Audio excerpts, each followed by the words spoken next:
এই সংসারে সব থেকে বেশি কঠিন কাজ কোনটা? কেউ বলবেন যুদ্ধ করা, কেউ বলবেন ধন অর্জন করা, আবার কেউ বলবেন জ্ঞান অর্জন করা সব থেকে বেশি কঠিন। এবার প্রত্যেক ব্যক্তির নিজস্ব অভিজ্ঞতা আছে, আর সেই অনুসারে তার নিজস্ব একটা উত্তর আছে। সাধারণভাবে দেখতে গেলে এই সংসারে সব থেকে কঠিন হলো তপস্যা করা, অর্থাৎ সব কিছু ত্যাগ করে তপস্যায় নিজেকে বিলীন করে দেওয়া। এবার এর থেকে বেশি কঠিন এই সংসারে আর কি বা হতে পারে? এই সংসারে, এই সমাজে, নিজের পরিবারের মধ্যে থেকেও ধৈর্য ধরে সামনে অগ্রসর হওয়া, এটা হলো সব থেকে কঠিন কাজ। কারণ যখন আপনি তপস্যা করেন তখন সেখানে আপনার ধৈর্য ভাঙার মতো কেউ থাকেন না, না কোনো বন্ধু, না কোনো আত্মীয়, না কোনো শত্রু, কেউ না। কিন্তু যখন আপনি এই সমাজে, এই পরিবারে থাকেন, কোনো না কোনো ব্যক্তি এসে আপনার ধৈর্যের বাঁধ ভেঙে দেওয়ার ক্ষমতা রাখেন। তারা আপনার ধৈর্যের বাঁধ ভেঙে দেয়, আর কখনো কখনো তারা অনিচ্ছাকৃতভাবেই সেটা করে থাকেন। কারণ তাদের মানসিকতা আপনার থেকে আলাদা, তাদের কর্ম আপনার থেকে আলাদা, তাদের দৃষ্টিভঙ্গি আপনার থেকে আলাদা, জীবন যাপন আপনার থেকে আলাদা। সেক্ষেত্রে আপনি ধৈর্যচ্যুত হন, প্রসন্নতা আপনার থেকে ছিনিয়ে নেওয়া হয়। সেই জন্য এই সংসারে, এই পরিবারের থেকেও ধৈর্য ধরে সামনে অগ্রসর হওয়া কোনো পর্বতের শিখরে গিয়ে তপস্যা করার থেকেও অনেক বেশি কঠিন। আর যে ব্যক্তি এই সমাজেই, এই পরিবারে, সেই সকল মানুষের মধ্যে থেকে গিয়েও ধৈর্য ধরে অগ্রসর হতে থাকেন, যারা এই কাজটা শিখে নিতে পারেন, তারাই কিন্তু জীবনে আনন্দ লাভ করতে পারেন। এই ধৈর্যই শেষে আপনার জীবনে প্রসন্নতা বহন করে আনবে। তাই ধৈর্য ধরে জীবনের পথে অগ্রসর হন, আর আমার সাথে ভালোবেসে বলুন, রাধা রাধা। এই জীবনে তিনটি গুরুত্বপূর্ণ শব্দ আছে যা বোঝা আমাদের কাছে খুব গুরুত্বপূর্ণ, এবং এই তিনটি শব্দের নিজস্ব অর্থ আছে। প্রথম হলো সঙ্গবদ্ধতা, অর্থাৎ একসাথে মিলে কাজ করতে হবে, একসাথে মিলে পরিশ্রম করতে হবে, সামনে এগোতে হবে। এরকম করতে পারলে আপনার শক্তি বৃদ্ধি পাবে, আপনার ক্ষমতা বৃদ্ধি পাবে, আপনি এগোতে পারবেন এবং অনেক দূরে যেতে পারবেন। দ্বিতীয় হলো আত্মবিশ্বাস। হেরে যাওয়া বস্তুও আবার জিতে নিতে পারবেন। যদি আপনার নিজের আত্মবিশ্বাস থাকে তাহলে আপনি কখনো পরাজিত হবেন না। এবং তৃতীয় হলো অহংকার। জয়লাভ করার পরেও কিন্তু এটা আপনাকে পরাজিত করতে পারে। সেই জন্য জীবনে সঙ্গবদ্ধ হন, আত্মবিশ্বাস রাখুন, কিন্তু কখনোই অহংকার করবেন না। এই অহংকার আপনার থেকে সবকিছু কেড়ে নিতে পারে। এই অহংকারের জন্যই মথুরাপতি কংস নিজের পতনের দিকে অগ্রসর হয়েছিলেন। এই অহংকারকে ত্যাগ করুন, আর আমার সাথে ভালোবেসে বলুন, রাধা রাধা। আমরা যখনই কোনো গাছের চারা রোপণ করি তখন সবার আগে পরীক্ষা করে দেখি যে যেখানে আমরা চারা রোপণ করতে চলেছি সেখানকার মাটি আদৌ উর্বর কিনা, সেই মাটি সেই চারাকে বাড়তে সাহায্য করবে কিনা। যখন একটা চারা রোপণের আগে আমরা এত কিছু ভাবতে পারি, তাহলে কাউকে বিশ্বাস করার আগে আমরা কেন ভাবি না? জীবনে কখনো এই বিশ্বাসরূপী চারা কোথাও রোপণ করার আগে বোঝার চেষ্টা করুন যে যার উপর আপনি বিশ্বাস করতে চলেছেন সে কি আদৌ আপনার বিশ্বাসের যোগ্য কি না। ভেবে দেখুন সেই ব্যক্তি ভবিষ্যতে গিয়ে আপনার বিশ্বাস ভাঙতে পারে কিনা। এটাও ভেবে দেখুন যে যাকে আপনি বিশ্বাস করতে চলেছেন তাকে আপনি বিশ্বাস করলে নিজের জীবনের উদ্দেশ্যে আপনি অগ্রসর হতে পারবেন কিনা। আর তার জন্য প্রয়োজন সঠিক সিদ্ধান্ত, পরখ করা, কোনটা উচিত কোনটা অনুচিত সেটা বোঝা। আর তাতে কিন্তু আপনি সন্দেহবাতিক হবেন না, তাতে আপনি আরো নিপুণ হয়ে উঠবেন। তাই যদি আপনি নিপুণ হয়ে উঠতে চান তাহলে বোঝার চেষ্টা করুন, পরখ করে দেখুন, কোনটা উচিত কোনটা অনুচিত বুঝুন, আর বিশ্বাস তখনই করুন যখন আপনি 100% নিশ্চিত হবেন যে সে বিশ্বাসের যোগ্য। আসুন আমার সাথে ভালোবেসে বলুন, রাধা রাধা। রাধা কখনো কখনো আমার জন্য বড়ই সুগন্ধি আতর নিয়ে আসে, পারিজাত ফুলের মালা নিয়ে আসে আমার প্রসাধন করবে বলে, এবং আমার সব থেকে বেশি প্রিয় মাখন নিজে হাতে বানিয়ে আনে আমাকে নিজে হাতে খাইয়ে দেবে বলে, সবকিছু আমাকে প্রসন্ন করবে বলে। কিন্তু আপনি কখনো ভেবেছেন যে এই আতর কিভাবে বানানো হয়? সহস্র ফুলের পাপড়ি একসাথে পিষে নিতে হয়, তারপরে তার থেকে যে রস নিঃসৃত হয় সেই রস দ্বারাই আতর তৈরি হয়। অনেক সংখ্যক ফুলকে অসীম যন্ত্রণা ভোগ করতে হয়, তবে তারা আমার প্রসাধন সামগ্রী হয়ে উঠতে পারে। দুধ থেকে মাখন তৈরি করার জন্য কতটা পরিমাণ মন্থন সহ্য করতে হয় সেটা আপনি জানেন। ঠিক সেই রকমই হলো আমাদের জীবনও। বিপদও আসে, কঠিন পরিস্থিতিও আসে, এর সম্মুখীন হতে শিখুন। মনে রাখবেন, আপনি হলেন সেই দুধ যাকে মন্থন সহ্য করতে হবে মাখন হয়ে ওঠার জন্য। মনে রাখবেন, আপনি হলেন সেই ফুলের মতন যাদের পিষ্ট হতে হবে সুগন্ধি আতর হয়ে ওঠার জন্য, যাকে এই সংসার পছন্দ করে। কখনো কখনো জীবনে আপনার সাথে খারাপ শুধুমাত্র এই কারণে ঘটে যাতে আপনার শ্রেষ্ঠ রূপ এই সংসারের সামনে আসতে পারে। শুধুমাত্র কঠিন পরিস্থিতি এবং বিপদকে একটা সুযোগ হিসেবে দেখার চেষ্টা করুন।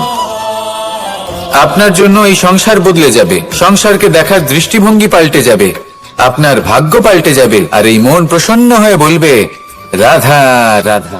পাশা নামক এই খেলাটি আপনারা নিশ্চয়ই খেলেছেন, না খেলে থাকলে দেখেছেন, আর যদি দেখেও না থাকেন তাহলে নিশ্চিত রূপে শুনেছেন।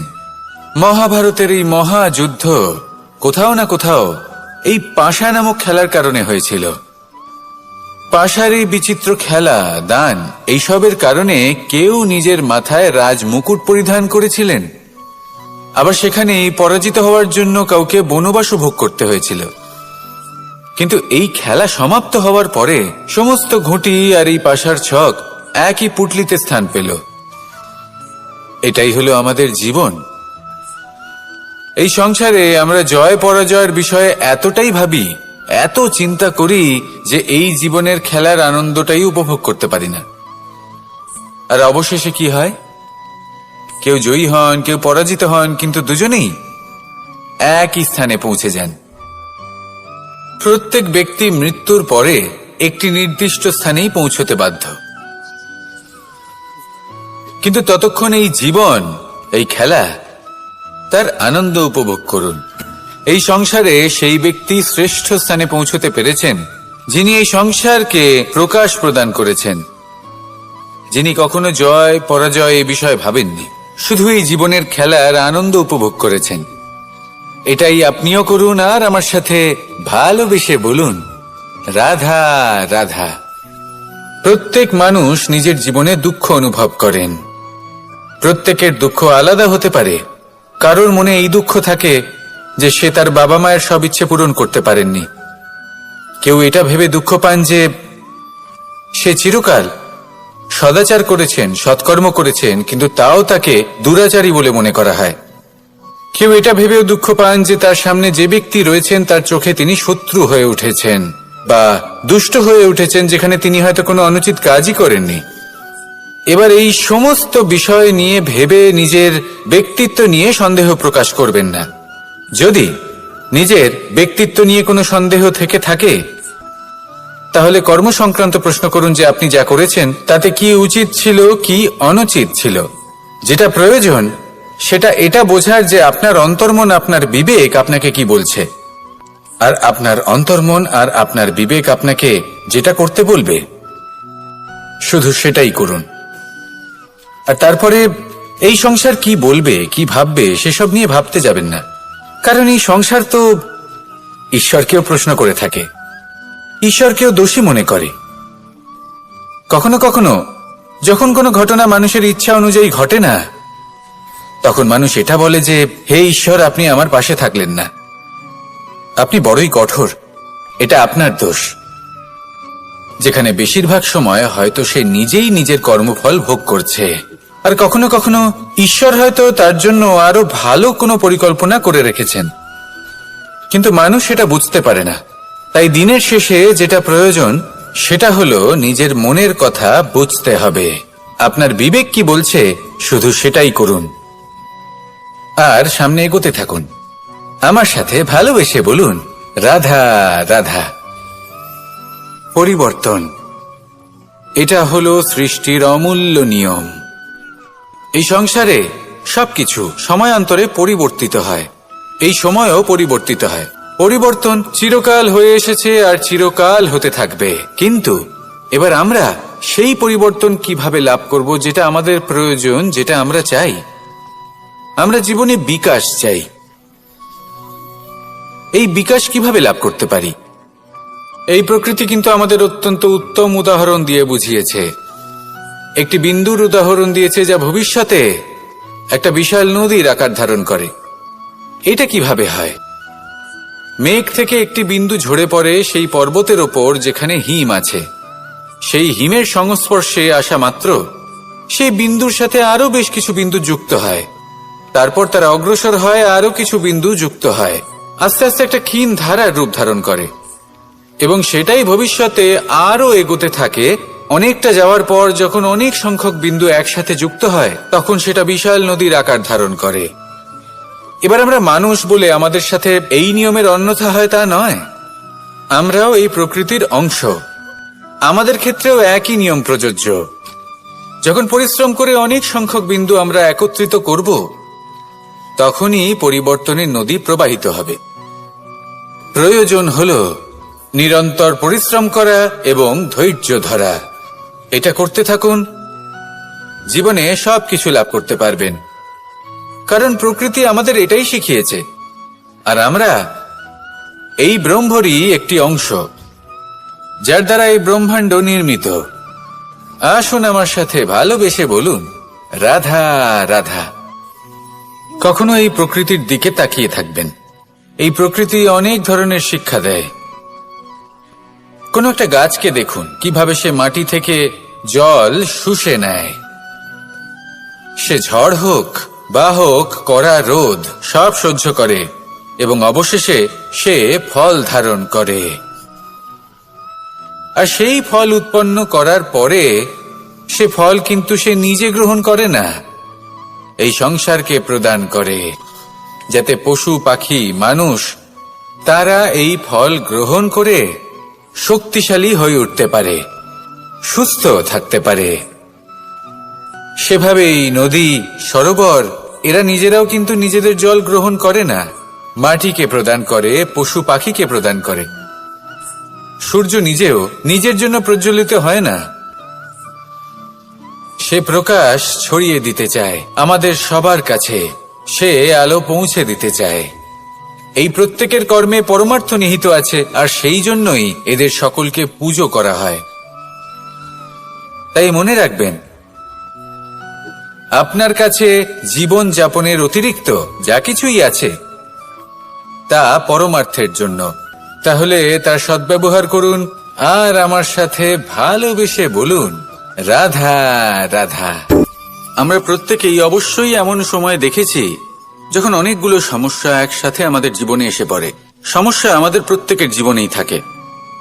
আমরা তার সমাধান খুঁজতে চেষ্টা করি, কখনো সমাধান খুঁজে পাই, আবার কখনো যতই চেষ্টা করি না কেন কোনো সমাধান খুঁজেই পাই না। আর যখন এটা হয় তখন মানুষ অত্যন্ত বিচলিত হয়ে পড়েন।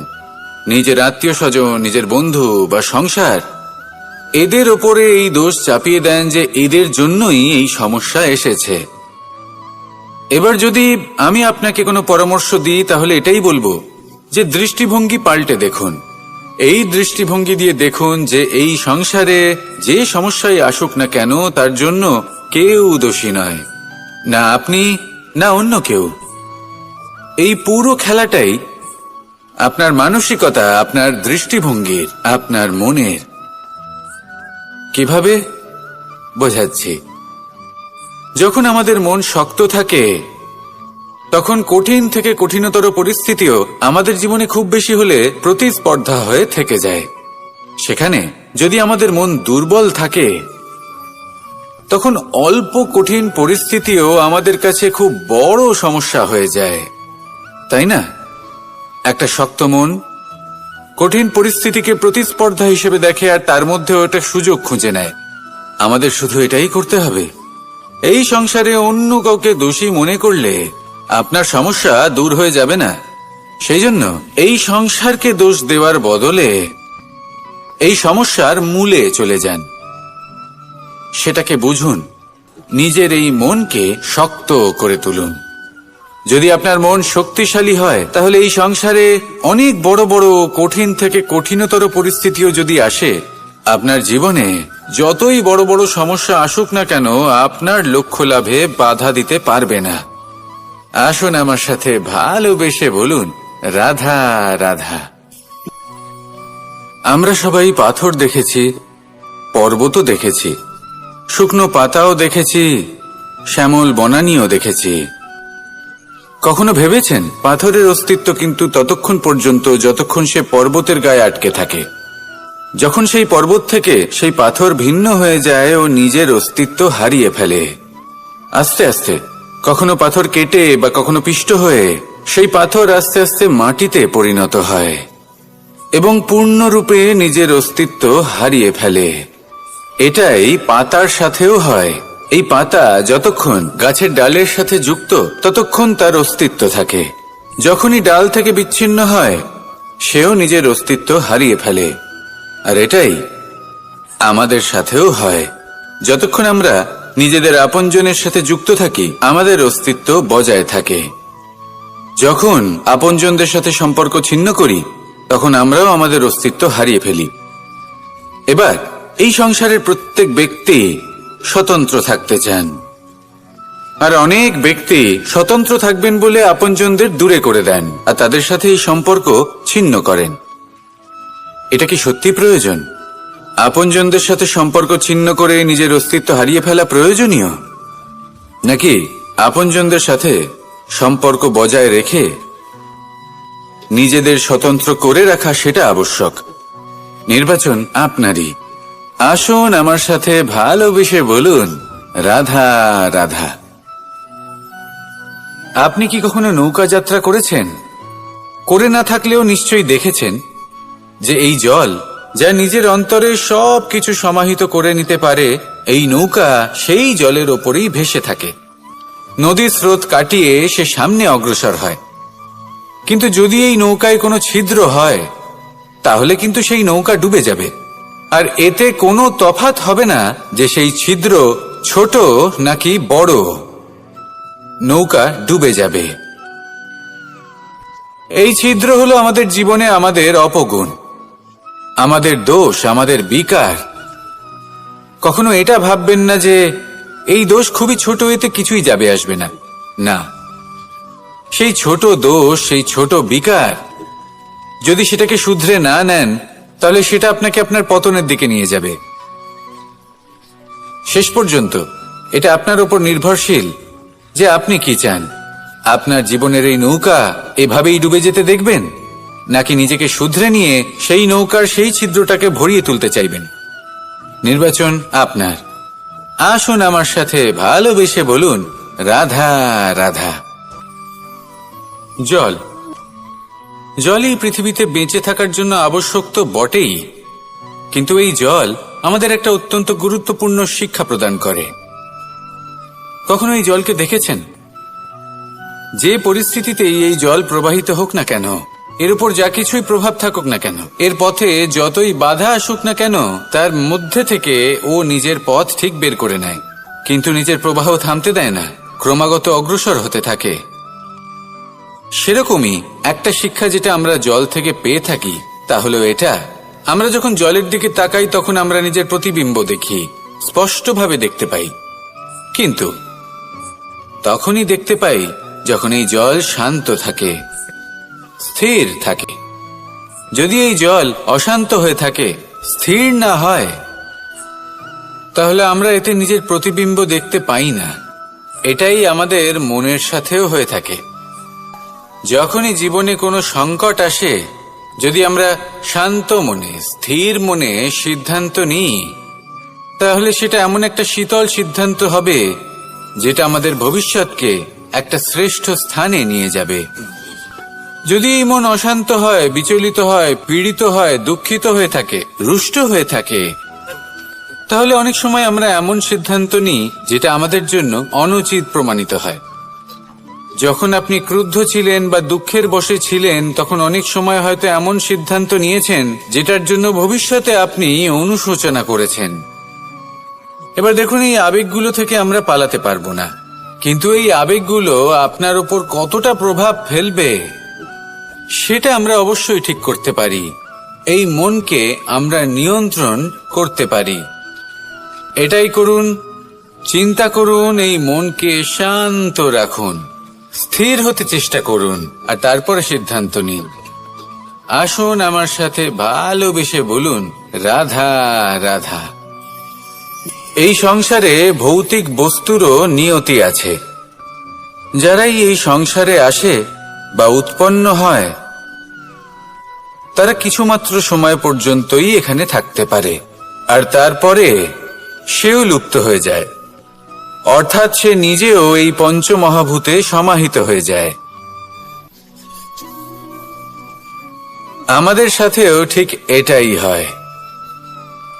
সেই জন্যই ঈশ্বর দ্বারা প্রদত্ত এই উপহারের বিষয়ে ভাবুন, এই জীবনের বিষয়ে ভাবুন। ঠিক যেমন বিশ্বাস ভঙ্গ হলে কোনো ব্যক্তি আমাদের কাছে অপরিচিত হয়ে যান, ঠিক সেরকমই শেষ নিঃশ্বাস ত্যাগের পর এই শরীরও আমাদের কাছে পরই হয়ে যায়। তাই এই শরীর থাকাকালীন শ্রেষ্ঠভাবে একে সদ্ব্যবহার করুন, এই জীবনে শ্রেষ্ঠ কর্ম করুন। আর এই জীবনকে শ্রেষ্ঠভাবে যাপন করার জন্য কিছু কথা বোঝা প্রয়োজনীয়। যদি আপনি কারোর প্রশংসা করেন, তাহলে পূর্ণ হৃদয় দিয়ে করুন। যদি আপনি হস্তক্ষেপ করে থাকেন, তাহলে মস্তিষ্ক দ্বারা করুন। যদি আপনি সমীক্ষা করেন, তাহলে বিবেক দ্বারা করুন। যদি আপনি ধন অর্জন করতে চান, তাহলে নীতি অনুসারে চলুন। যদি জীবনযাপন করতে চান, তাহলে রীতি মেনে করুন। আর যদি ঈশ্বরের ভজন করতে চান, তাহলে ভক্তিভাব নিয়ে করুন। শুধু এই কথা মনে রাখবেন যে আপনার এই জীবন কিন্তু অনিশ্চিত কাল পর্যন্তই আছে। কতক্ষণ আছে সেটা কেউ জানে না। তাই কিছু মুহূর্ত যেটা যাপন করতে আমরা এখানে এসেছি, সেখানে ক্রোধ, অহংকার, ঈর্ষা, এইসব আবেগের কি গুরুত্ব বলুন তো? এগুলো ত্যাগ করুন। মানুষকে ক্ষমা করতে শিখুন, আস্তে আস্তে বিশ্বাস করতে শিখুন। এই সংসারে নিঃস্বার্থভাবে প্রেম করতে শিখুন, আর সবার মধ্যে আনন্দ বিতরণ করুন। তাই এই সব গুণ যদি আপনি আত্মসাৎ করতে পারেন, তাহলে আপনার জীবনে শুধু আনন্দ এবং আনন্দই বিরাজমান হবে। আসুন আমার সাথে ভালোবেসে বলুন, রাধা রাধা রাধা রাধা রাধা রাধা। ধর্মরথের 4টি অশ্ব চালানোর জন্য যিনি সারথি হবেন, তার যে 4টি গুণ থাকা প্রয়োজন, সেই সমস্ত গুণ অর্জুনের মধ্যে উপস্থিত রয়েছে। কর্মের শক্তি রয়েছে, ধর্মের প্রতি আসক্তি রয়েছে, জ্ঞানের অভিব্যক্তি রয়েছে এবং সমর্পণের ভক্তি রয়েছে। নিশ্চিত রূপে ধর্মরথে সারথি হবার জন্য অর্জুনই সব থেকে যোগ্য। আর ও শুধুমাত্র দ্রৌপদীর স্বামীই হবে না, ইতিহাসে কুরুবংশের রাজকুমার বা ইন্দ্রপুত্রের নামেই শুধু পরিচিত হবে না, বরং অর্জুনই স্বয়ং ইতিহাস রচনা করবে। অর্জুনই হবে কৃষ্ণ সারথি, যত্র যোগেশ্বর কৃষ্ণ তত্র পার্থ ধনুর্ধর। তাহলে আসুন আর আমার সাথে ভালোবেসে বলুন, রাধা রাধা।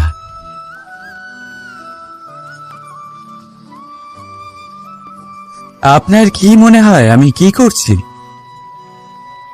আপনি বলবেন আমি প্রদীপ জ্বালাচ্ছি। সঠিক, কিন্তু প্রশ্ন হচ্ছে যে আমি কি আপনাকে বলেছি যে একে প্রদীপ বলা হয়? না। এই প্রদীপ কি নিজেই নিজের পরিচয় আপনাকে দিয়েছে? না। তাহলে আপনি কি করে জানলেন যে একে প্রদীপ বলা হয়? উত্তর হচ্ছে প্রকাশ। যে স্বয়ং জ্বলে অন্ধকারের মধ্যে সংসারকে পথ দেখায়, সেটাই প্রদীপ। যা নিরাশার মাঝে আশার আলো প্রদর্শন করে, সেটাই প্রদীপ। অপর দিকে আছে সাপ, যাকে না দেখেও তার ফনার আওয়াজ শুনেই লোকে ভয় পেয়ে যায়। তার মানে ব্যক্তির পরিচয় তার কর্মের দ্বারা পাওয়া যায়। তাই আপনার এটা বলার প্রয়োজন নেই যে আপনার পরিচয় কি। এটা আপনার কর্মই নিশ্চিত করবে যে লোকে আপনাকে প্রদীপ ভেবে ভালোবাসবে নাকি সাপ ভেবে ভীত হয়ে থাকবে। রাধা রাধা। সময় কত বিচিত্র হয়।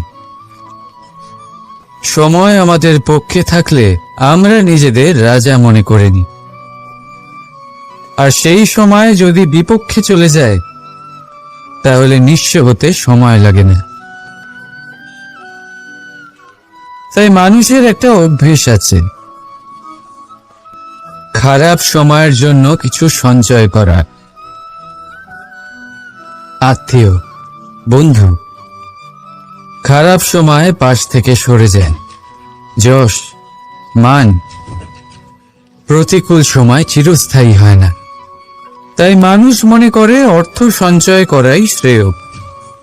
অর্থের কোনো হৃদয় নেই যা সময়ের সাথে পরিবর্তিত হবে। সংসার বলে সর্বদা অর্থ সঞ্চয় করতে থাকুন।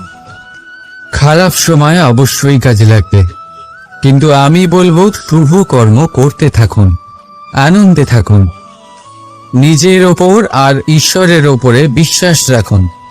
খারাপ সময় কখনো আসবেই না। রাধা রাধা। প্রকৃতি মানুষকে এক বিশেষ শক্তি দিয়েছে, অন্য জীবের থেকে বেশি শক্তি দিয়েছে। স্মরণ শক্তি। এই শক্তি মানুষকে অন্য জীবের থেকে ভিন্ন করে, ইতিহাস রচনা করার প্রেরণা দেয়, জ্ঞানকে বংশানুক্রমে এগিয়েও নিয়ে যায়। আর যারা ভুলে যান, অধিকাংশ সময় তারা উপহাস আর দয়ার পাত্র হয়ে যান। কিন্তু এটাই কি প্রকৃত রূপে সত্য? না। এই স্মরণ শক্তি মানুষের বিকাশের সব থেকে বড় বাধা হয়ে দাঁড়ায়। তার মনকে দূষিত করে দেয়। খারাপ অভিজ্ঞতা, কারোর করা বিশ্বাসঘাতকতা, কারোর কটাক্ষ বেশিরভাগ মানুষই ভুলতে পারেন না, আর তারপর প্রতিশোধ নিতে উদ্যত হন। প্রথমে সময় নষ্ট করেন প্রতিশোধের প্রস্তুতিতে, আর তারপর সময় নষ্ট করেন প্রতিশোধ নেওয়ার সুযোগ খুঁজতে। যদি সন্তুষ্টি পেতে চান, যদি জীবনে আনন্দ পেতে চান, তাহলে স্মরণ শক্তির সদ্ব্যবহার করুন। নিজের স্মরণ শক্তিকে চালনা করুন শুধুমাত্র ভালো কথা আর ভালো স্মৃতির দিকে। জীবনে আনন্দ পাবেন। রাধা রাধা। মানুষ নিজের পরিবারের জন্য কত কিছুই না করে। দিন রাত পরিশ্রম করতে থাকে যাতে তার পরিবারের প্রয়োজন পূরণের জন্য অর্থ রোজগার করতে পারে। কিন্তু শুধু অর্থ রোজগার করাটাই কি যথেষ্ট? আপনি বলবেন, হ্যাঁ নিশ্চয়ই, অর্থ দিয়ে সব কিছু পাওয়া যায়, বিদ্যা পাওয়া যায়, বাড়ি পাওয়া যায়, ওষুধ পাওয়া যায়, আর কত কিছুই না পাওয়া যায়। এইসব একটা পর্যায় পর্যন্ত সঠিক, কিন্তু একটু মন দিয়ে ভেবে দেখুন, যখন কোনো শিশু অসুস্থ হয়ে পড়ে তখন সে ওই তিক্ত ওষুধ কেন খেয়ে নেয়? এই জন্য কারণ ওর পিতা সেই ওষুধ অর্থ দিয়ে কিনেছে? না, বরং এই জন্য কারণ তার পিতা যে তার সামনে দাঁড়িয়ে, তার ওপরে তার বিশ্বাস আছে, বিশ্বাস আছে যে উনি তার কিচ্ছু হতে দেবেন না। এই বিশ্বাস, এই সংস্কার, এই শিক্ষা কখনো অর্থ দিয়ে পাওয়া যায় না।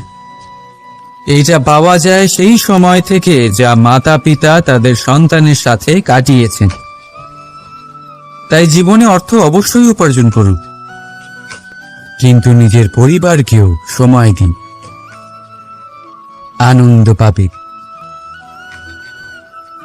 রাধা রাধা।